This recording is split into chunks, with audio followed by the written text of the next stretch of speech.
Listen to this great passage found in Colossians chapter 1, beginning in verse 10. It says that you may have a walk worthy of the Lord, fully pleasing Him, being fruitful in every good work and increasing in the knowledge of God, strengthened with all might according to His glorious power, for all patience and long-suffering with joy. It can be a little humbling sometimes to read the virtues listed in the Bible that Christians are supposed to have. I mean, it's one thing to find out you need to be long-suffering or patient, but to do it with joy? That seems impossible. You know, oddly enough, I read this passage the other day when I was stranded in a remote northern community on the second day of whiteout blizzard conditions.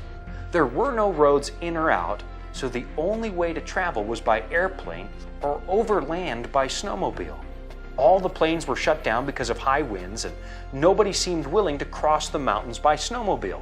So I was stuck. No way in, no way out. And because I was separated from my family and only had a few days at home before my next trip, I started getting anxious about getting out on time.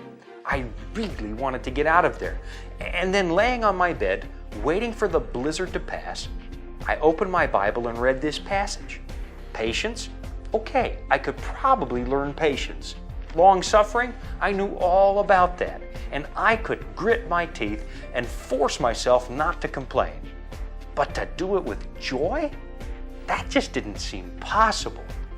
But that's when it occurred to me, if you really think about it, joy is a choice. You can't change the circumstances of your life any more than you can make a blizzard go away. But you can choose to be happy. I mean, why else would the Bible tell us over and over and over again to be thankful and rejoice? Those are commands from God, and that means we must be able to choose to do those things. Otherwise, it just wouldn't make sense, would it? Because God wouldn't tell us to do something we can't do. So the next time your life is falling apart and your plans are continually getting frustrated, try this. I know it's age-old advice and it sounds like something your grandma would say, but it really works.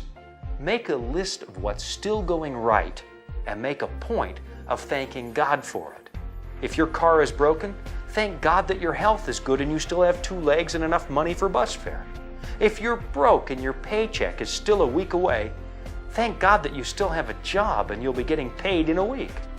If you've lost your health, thank God for the fact that you still have a family that loves you. I think you're probably getting my drift. If you're still alive, there's something to be thankful for.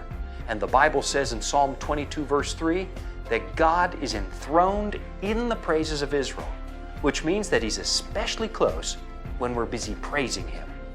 Choosing joy does a lot to relieve stress and make life a little more bearable, which, if you think about it, makes joy a better way to live.